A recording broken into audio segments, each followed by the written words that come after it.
me. Ryan, congratulations. You are Thank you. so good in this film, and I love it so much. But I think it's crazy that you were the first person to get the manuscript for it. Yeah, that seems crazy to me too, still. What was it like from that moment to you eventually saying yes and then becoming Ryland Grace? Why did I get it? I don't know. I agree with you. No. That was crazy. No, I do. I feel that way too. It was like, this is lightning in a bottle. I had no context for what I was about to read. I didn't know what the story was about, anything. I knew it was Andy Weir. I knew he was asking me to not just be it, but also produce it. Obviously, it hit me in a very deep and emotional way, as it does everyone. But I didn't know, because people hadn't started reading the book yet, that it would become what it has become, which is a modern sci-fi masterpiece. And one of the great science fiction books of all time. So no pressure. As we're slowly piecing it together, I'm starting to realize just how important this book is to people. Yeah, and how good you are in it. Like, I do have to say, as much as people love Ryland Grace, they're going to love what you did with him Oh, thank even you. more. I think as the actor, if I was reading, I'd be like, okay, so I'm going to have to talk a lot with an alien. Mhm. I'm going to be mostly in my socks on a spaceship in a tube. There's going to be explosion. There's a lot of daunting aspects to this. What was the part that you were most like, oh, I got to do that? little intimidated by it? It felt like the potential to make one of those core memory films that don't come along very often, that you just remember where you were when you saw them, that they make a huge impact on you emotionally, that it's such a shared experience. It's something Andy does in his work. I think that's really special. He gives you this opportunity to pivot away from dystopian future narratives that we have been saturated in, that the negative outcome has sort of permeated to the point where it feels inevitable. And he sort of creates this beautiful work that says, wait, hold on, maybe the future is not something to be feared, rather just figured out. And that opportunity to pivot, to think of it that way, to sort of see a character who turns his fear into curiosity. It's not just about panic. Even though the film is incredibly spectacular and it's like a journey like no other, it's somehow not escapist. It's this reminder of what we're capable of as human beings. Yeah, and this is not your first project in space. I mean, you literally played the first man to walk on the moon. But I would think at this point, you were just like JPL yesterday. You must have like an affinity to space. Is there a love with it? You also are in that incredible Aliens SNL. Yeah. Yeah, like I just feel like you in space. Yeah, I'm a bit of a space case, I guess. I can't help it. But what It's do you got think me. intrigues you the most about it? As much as I want to understand, I don't understand. I want so badly to understand. I love being around people who do. It's just, I don't feel done with it either. I feel like I could just keep doing it. It's endless. Ah, I love that. And then there's a great line in the trailer that says, how does a school teacher end up in space trying to save the world? And Mhm. I think that's like an interesting way to sort of like put the whole bow on this experience. I would be curious for you, what was it like playing such a reluctant hero? Like, Mm. you know what I mean? Like a guy that doesn't necessarily know if he can do it. Well, I related to it. I think, I think most of us can. So that's why it's such a powerful narrative, because it's not a character who's stoic or heroic and all of these things that we're used to seeing and that I have played before. It's way more relatable in the sense that this is someone who never even not only dreamed of being a hero, doesn't want to be a hero, and finds out that the fate of the world is in his hands.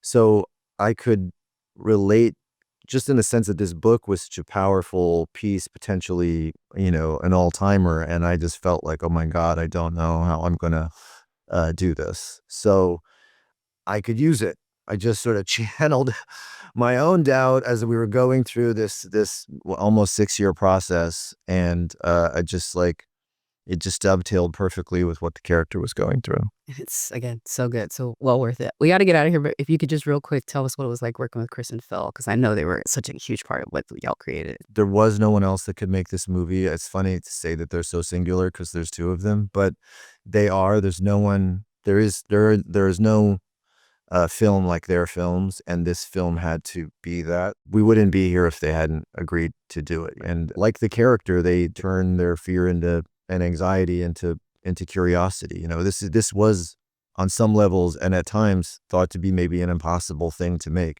especially given the time it was given to me was theaters were shutting down and movie productions were shutting down. But like they just roll up their sleeves and go, let's get to it. Let's figure it out. And they bring they're so intelligent and funny and emotional, and this movie had to be all of those things, and what they do, I think that they do like no other, is they make you laugh, they make you cry, make you laugh, cry, until by the end you're doing the coveted laugh, cry, Craft. the craft. I'm not an astronaut. If you don't go, you die. With the rest of us. Sandra, congratulations on the movie. You are so good at it. I can't begin to say that. Thank But you. I do know that your character was one that the filmmakers were really worried that they wouldn't be able to cast. So what was it about the script? What was it about the project that made you want to sign up? I'm glad they didn't tell me that they were struggling because I would have so much pressure. Um, I think being in the presence of these people was the reason why I wanted to be on this film. And of course, the story is incredible. And you don't get to play so many characters as a woman who are just powerful, successful, and don't need to pay for it in the end.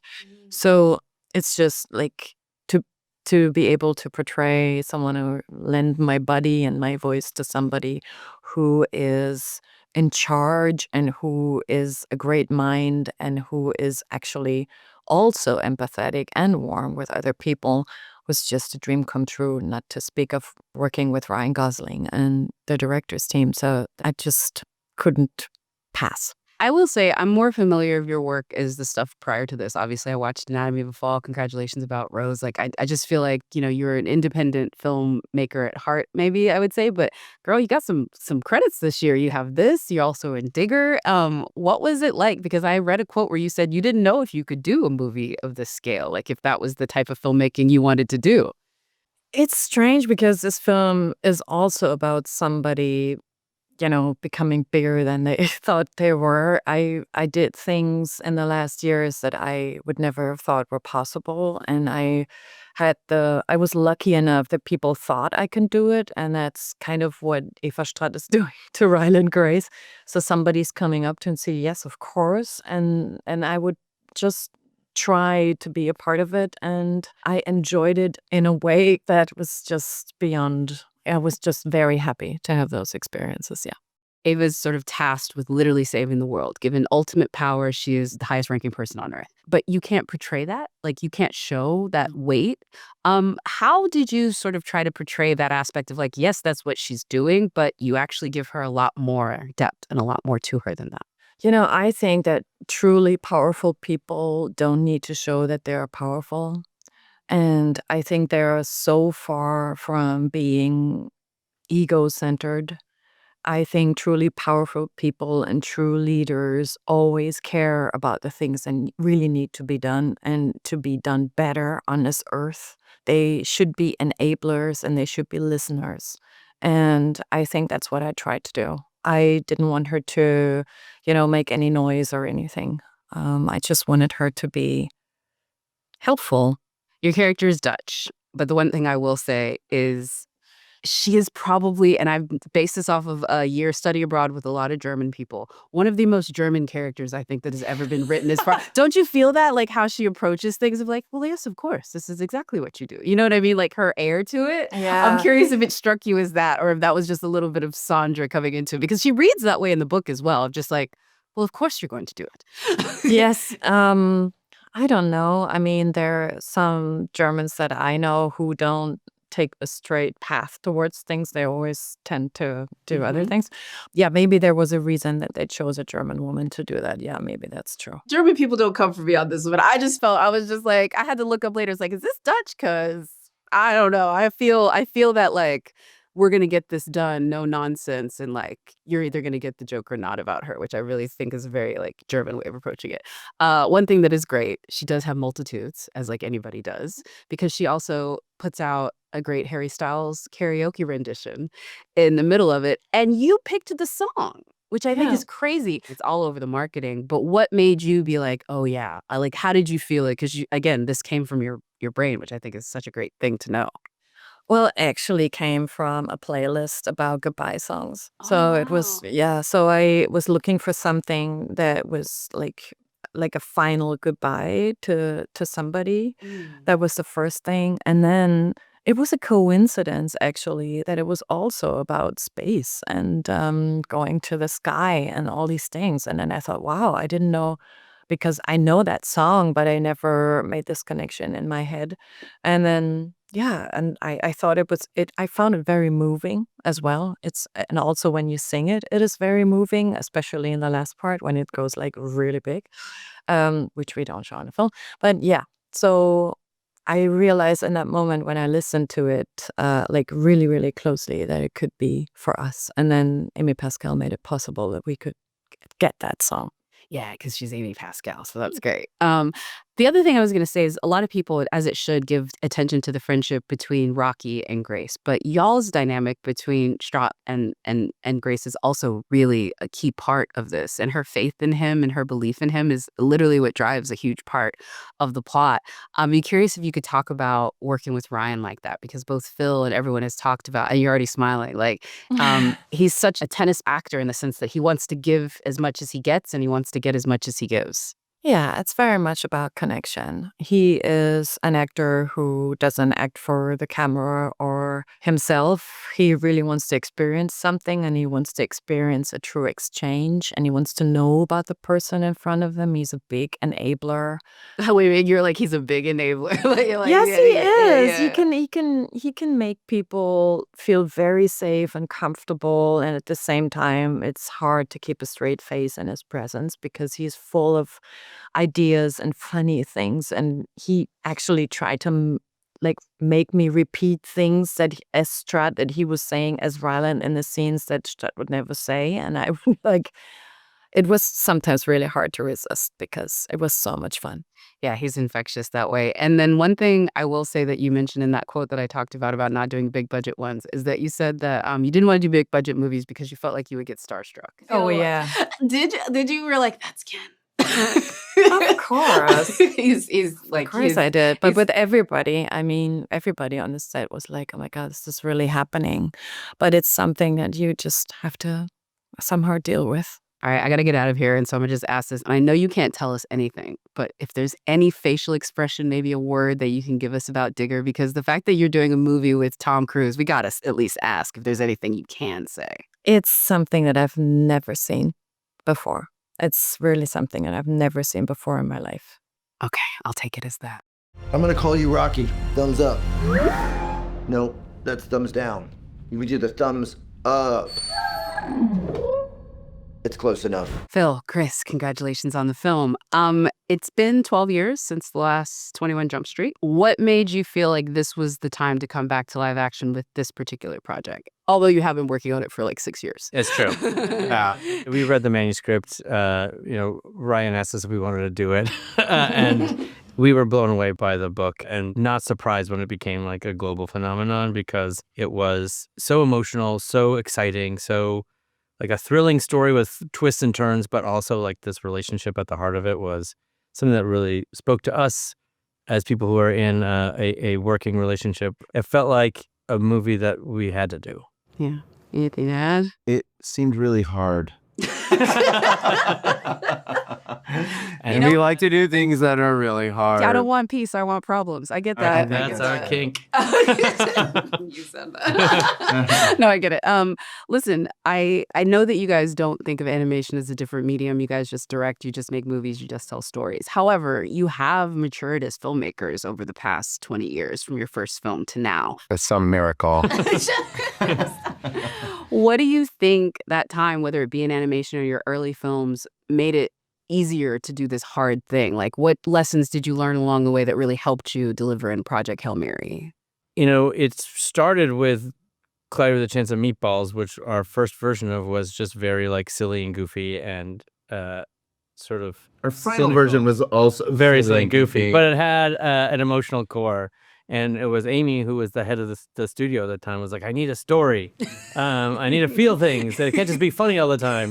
we had to level up, and we had a lot of help. But but we learned how valuable it is when a movie isn't about a person, it's about a relationship. When you look at our work in general, that's the thing we're always looking for. And this novel had this great relationship at its center, or two, really, between him and Strat and him and Rocky. And so it felt like these two relationships were in dialogue across the picture. And so in that way, it felt like, a natural outgrowth of like story work we've been doing in the other stuff. Yeah, but to your point, this one's harder because where before you had maybe two different versions of Spider-Man, or maybe you had two police officers going back to high school. This time you made one of your folks a alien Right. and with no face and no Yes. eyes and no ways to emote in normal human expression. And you're like, that's half of the new buddy comedy. So how did you It's a then risky move, yeah. Did you then still And that's funny. Yeah. I don't know. I felt kind of confident about Me too. that part of it. really? We Wow. did, because we kept saying to people, like, Pixar makes you feel something about a lamp, right? Facts. We're like, movement can create humanity, and we had a lot of other tools. And the Lego guys, like, they can't, their hands, They can't even, God. they can't clap. they just do this.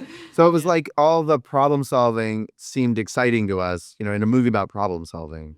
It was like, how do you make a heartwarming story between two people who literally, there's There's a always a between pane them. of glass between them. Yeah. Right. It sounds like that wasn't the harder thing. Was the harder thing the opposite of what you do in animation, which is that you actually had to keep it very, very real?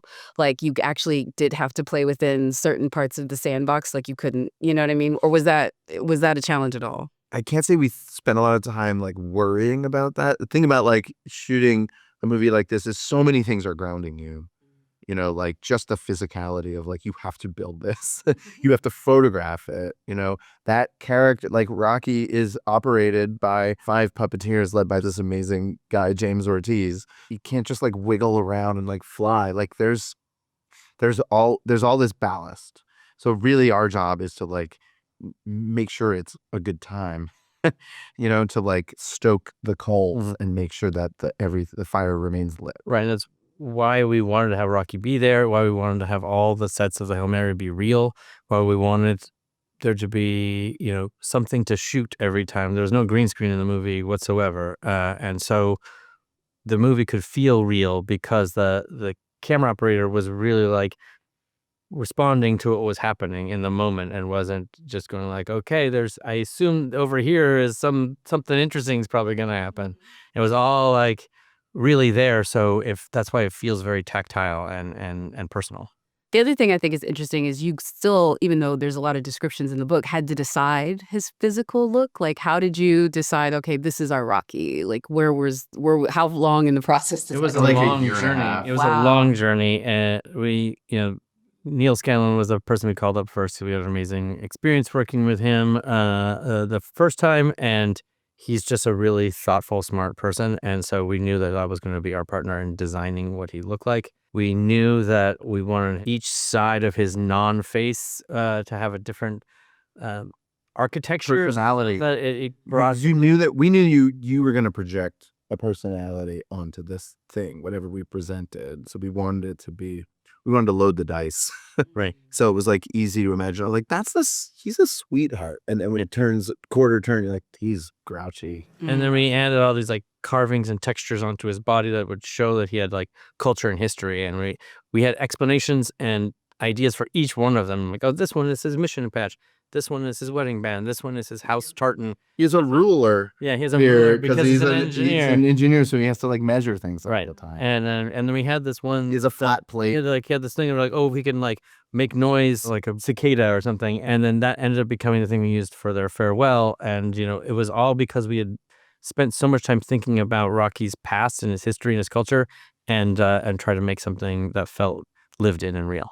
And I think now we would say that you guys are like the kings of bromance. Like, like a little bit. You know what I mean? Like, They say you only make one movie. I don't want to say that. That's whittling y'all down. But literally, y'all have definitely been able to like figure this out across mediums. What would you say was the best part about that sort of like bromance between Rocky and Rylance that y'all got to shoot? One of your favorite moments with it? What's so cool about Ryan is that he can have chemistry with anyone, and he brings stuff out of people. And so having Rocky on set there and having him on set there and watching the magic happen, you're like, this was anytime we've done this and it's worked, you know it when you're shooting it, because you're like, I'm feeling something, and so I know the audience is going to feel something. My favorite parts are about the social anxiety of grown men. Right? It's like Ryan is like socially nervous around the alien. Why wouldn't you be? And he's like, oh, I'm sorry I'm talking so much. Like, like, I'm just really excited to be here. When Sandra comes into the movie, he's afraid of being like socially embarrassed. And I thought he played, and that, only at times Chris and I can relate to that feeling ourselves. We always said, like, this is a movie about can adult men make friends. I said it's how adult men make friends like women, and that's like a true thing. Anyway, I'm gonna get out of here. What does that mean? How adult men make friends like women? Like women's friendships, like that's the way that they all. So wait, adult women make friends with each well, other? I would say the way that women in general have friendships compared to the way men have friendships. Right. Well, yeah, you're like men have. No. Right. I talk to. We don't have them. Right. Yeah. You talk to someone. You're trying your happy, but I want to break it down with you. Yeah. Because it is a mystery to us. Tell us how it works. Yeah, like I come back from a dinner with somebody and my wife's like, so what's going on with them? Like, what's going on with this X, Y, and Z? Like, oh, it didn't really come up. I really guess we didn't talk about that. Salad. Yeah. I'm gonna get out of here because I don't want okay. these mad, but I will end in this one. It is the love that you can actually experience when y'all make stuff. That level of vulnerability is what men don't normally do, and that's the way I would put it. Right, thank you. Very sweet. It's now or never.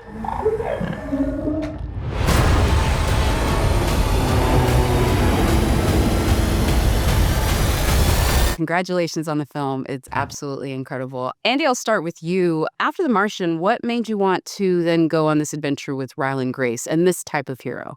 Well, often forgotten, there was a book in the middle there called Artemis, known as Andy Weir's other book. Then in space. Yes. It was actually sort of a pastiche of a bunch of different story ideas I had. I always wanted to write a first contact story. I always wanted to write a story about what we could do right now in the modern day with a mass conversion-based fuel. I had an idea about a guy who wakes up aboard a spaceship with amnesia, and stolen from a different story that I'd written but never published because it sucked was a very powerful woman who's just given unlimited authority to solve a problem. And so I kind of lifted her and put her in and kind of glued all the pieces together and sanded off the edges, and it made for one pretty good story. So this is a kind of a Frankenstein story a little bit. I love that. I dig that a lot because it's really good. Thank you. Very a la Frankenstein. And for Juicer, we just spoke and you talked a little bit about, like, again, the intimidation factor of like adapting such a great book. But I'm curious, when you know that you have to do a book, there's going to be like truncation. You're going to have to take some things out. What was the one thing that you were like fighting to keep in it? Maybe in like working yourself into a dizzy trying to keep in it. Yeah, I mean, one of the things I always try to talk to authors about with adaptation is you have to cut about 95% of the book. You really do. A screenplay is about efficiency. And the problem is, whenever I say yes, it's to something I love. So I'm the one doing the butchering of the very thing I love, which is a whole other story we don't have to get into of my own psyche. But in this case, we got almost everything I loved except for there's a scene in the book where they decide they need to nuke Antarctica to help buy themselves time on Earth. And that was the last to go in the process. We just couldn't find the screen time and the screen space to do it justice because we didn't want to just be a fast thing. You sort of have to understand why they're doing it and live in it. But that was at the very end. Everything else, I think, there's stuff I miss, but I know why we had to lose it. Antarctica was the one that really hurt.